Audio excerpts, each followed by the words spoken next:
Eh bien, salut à tous les amis, j'espère que vous allez bien. Écoutez, moi ça super. Aujourd'hui on se retrouve pour une toute nouvelle vidéo sur l'actualité du FC Barcelone. Car oui, pour ceux qui me connaissent pas et qui me découvrent aujourd'hui sur YouTube, c'est très simple. Ça fait 3 ans les petits potes que je vous partage tous les jours l'actualité du FC Barcelone. D'ailleurs on a atteint le pic quand même des 1000 vidéos sur la chaîne YouTube. Donc vraiment pour vous dire à quel point on est actif. Donc si toi derrière ton écran tu es fan des vidéos d'actualité et que tu es surtout fan aussi du FC Barcelone, n'hésite pas à t'abonner puisque nous tentons du coup les 50 000 abonnés. Et on va pas se mytho, on y arrive bientôt et ça fait extrêmement plaisir. Donc aujourd'hui les amis, on va parler de pas mal de choses, notamment de Jonathan Tah comme vous avez pu le voir dans le titre, parce que oui c'est quasiment confirmé. On va aussi un petit peu parler de maillot, etc. Bon bref, franchement les gars, on va se régaler, donc restez bien jusqu'à la fin de la vidéo. Comme d'habitude, c'est quoi, installez-vous confortablement, prenez des popcorn et tout, et j'arrête de parler, on passe un trou et on commence par l'info numéro 1, c'est parti.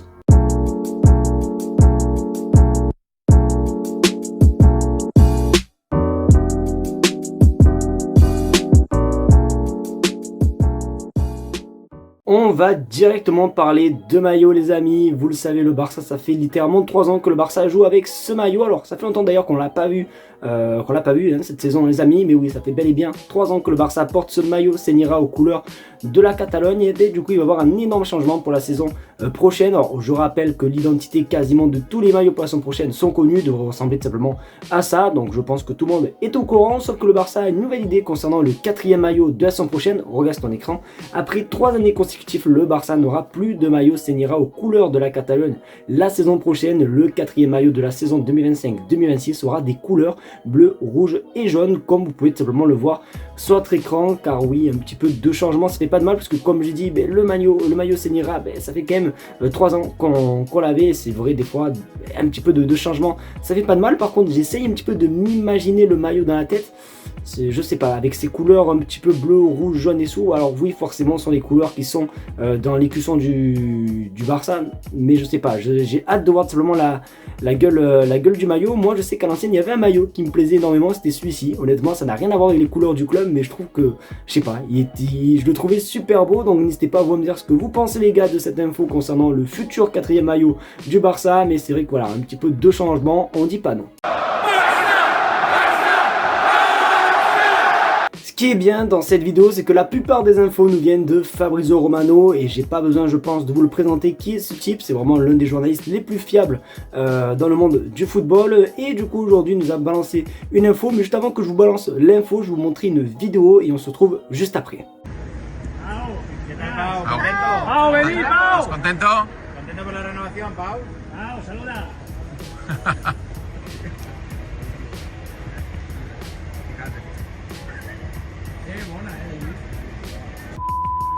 Bon, du coup, je pense que dans la vidéo, vous avez pu le remarquer, on croise tout simplement Pau Cubarsí avec simplement ses proches. Mais pourquoi? Car il y a une bonne nouvelle qui est tombée, regarde ton écran. Pau Cubarsí sur le point de renouveler son contrat avec Barcelone jusqu'en 2030. Et comme je l'ai dit hier, par rapport aux prolongations, etc., c'est quand même assez cool, parce que là, le Barça assure quand même simplement leur avenir, avec simplement la prolongation de Ronald Araujo, de Gavi, de Pedri, et maintenant de notre ami Pau Cubarsí. Donc c'est quand même assez cool. Il y a même aussi Lamine Yamal qui devrait prolonger aussi cette année, donc c'est quand même assez cool. C'est une bonne petite nouvelle, même une grosse nouvelle, on va pas se mytho. Maintenant il faut attendre aussi un petit peu les prolongations de Frenkie de Jong, les joueurs qui sont libres de tout contrat bientôt. Regardez du coup la liste des joueurs qui sont libres de contrat à la fin de saison, ou même très proche. Donc il va falloir aussi un petit peu penser à eux. En plus il y avait une politique qui était sortie par rapport à Laporta, qui avait dit simplement que la saison prochaine, si les joueurs n'ont pas prolongé, ils seront privés de matchs ou d'entraînement, etc. Donc ça commence à bien se mettre en place, et honnêtement je suis quand même assez content de voir Pau Cubarsí prolonger.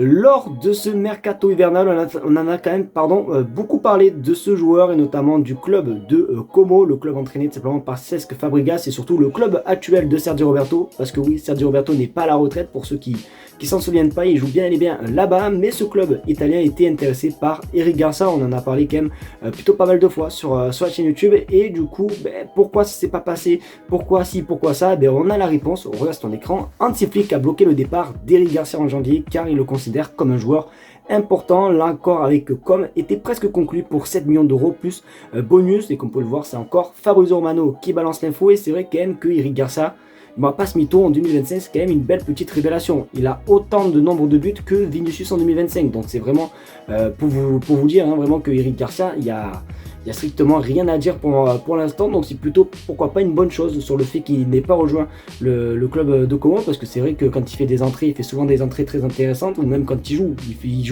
est plutôt pas mal, donc c'est quand même assez cool, donc n'hésitez pas vous à me dire, est-ce que pour vous, vous aurez aimé voir simplement Eric Garcia partir, ou est-ce que vous êtes content qu'il reste, etc. Donc honnêtement, moi ça me fait ni chaud ni froid, et c'est quand même une bonne nouvelle de le garder. C'est l'info qui vous a donné, je pense, envie de cliquer dans cette vidéo. On va parler de Jonathan Tah, vous le savez, le défenseur simplement du Bayer Leverkusen qui est libre de tout contrat en juin.